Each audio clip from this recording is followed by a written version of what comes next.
always wanted to have a sword. Yeah. And then John gave me the biggest sword ever in TV history. So Yes. I have a very big sword. Yes. You demanded that in your contract. It's in my contract, actually. Yeah. It's a compensation thing. And if we do another season, he demands that it gets slightly bigger. Yeah. He wields it well. He's a good wielder. I grew up on fantasy, like escapism, Star Wars, of course, The Legacy, Jurassic Park, all those huge, big budget escapism films. That was my childhood. So as soon as the cast breakdown came in, I was like, well, I'm not getting the part, but yes, I'd love to be in this. And then this man here made it come true. I am a huge fan of the original as well.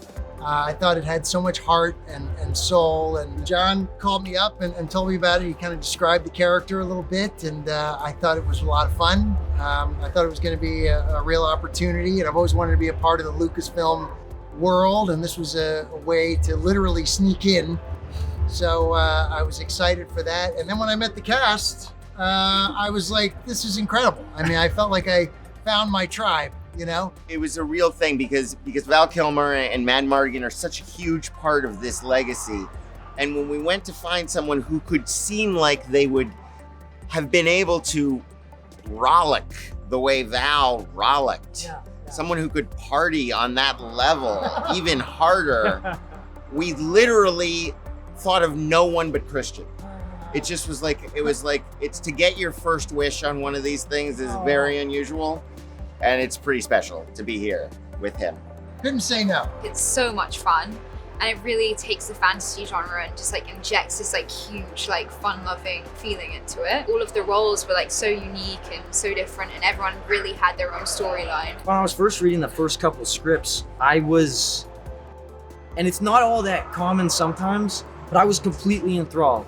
And I felt like I was a kid again reading Harry Potter, which actually John you just mentioned. And I was I just wanted to know where it went. And then we never found out. So I don't know. And also, we still don't know. Yeah. Please tell us if you have spoilers. If you have, I'd like to know. You think you know what is real and what isn't. What is light? What is dark? Now, forget all you know. Come with me. Willow. I got on a Zoom and they were like, it's gonna be really hard and it's gonna be in Wales and it's gonna be wet and cold.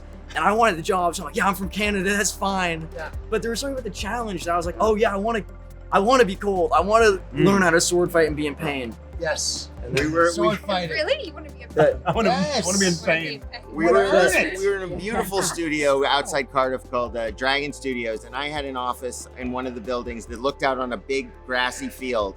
And every day I'd look out there and I'd see this guy by himself just practicing with his sword. Yeah. And it was Dempsey. Yeah. Just like a kid who maybe didn't have a lot of friends. Oh no! Just playing with his sword alone. And that was before I had the role. Yeah, he did some research. Yeah. It was just guess we gotta cast him. Security took you away at one point, didn't they? Enough with the sword. We don't want you to do it.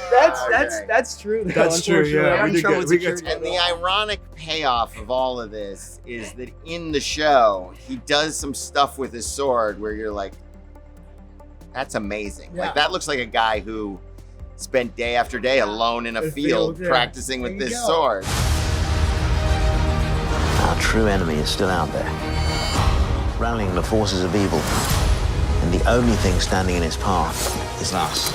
I'm going to enjoy this. If you're thinking what I'm thinking, so am I. I doubt that very much. Take him to my tent and make sure he's tied up. I don't know. See, that kind of sounds like we're on the same page. We did this month-long boot camp before we started shooting, where the six of us got to know each other and immerse ourselves in sword fighting, rehearsals, stunt training, horse riding, all this stuff. And that was such a bonding experience. And we'd get paired off with different people to go horse riding, and I was not a natural horse person. And then I get paired off with Ellie, and Ellie was like, should we go show jumping? I'm like, I'm struggling to move forward. Yeah. But by the end of it, I was jousting. I was like, this is insane. It was crazy. We were doing that flag day. With the flags, flags. I couldn't even hold Medieval it. Renaissance fair stuff. It was our horse master, Camilla Naparos, who's the best on the planet. The one you get if you can get one. she worked with everybody, and at the end she came to the producers and assessed everybody, and she's like, okay, here's who's really competent. Ellie. And Ellie has one scene on a horse for 30 seconds, and all the rest of them are like racing through the countryside. Irony. How will you defeat us? Same as last time. With my friends.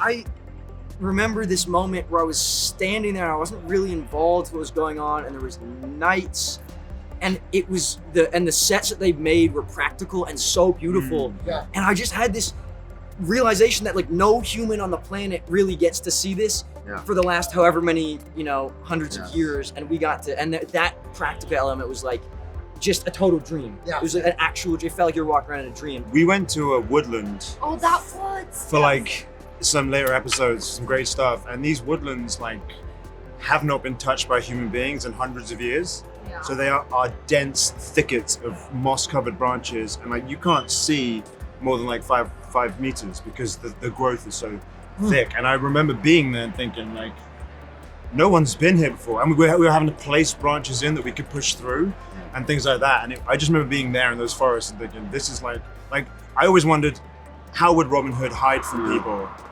It doesn't make sense in a forest. And then I see this forest, I'm like, oh, you could get lost in here. Like England was just one big island, the UK, yeah. I remember being there and thinking, wow, this is otherworldly, for sure.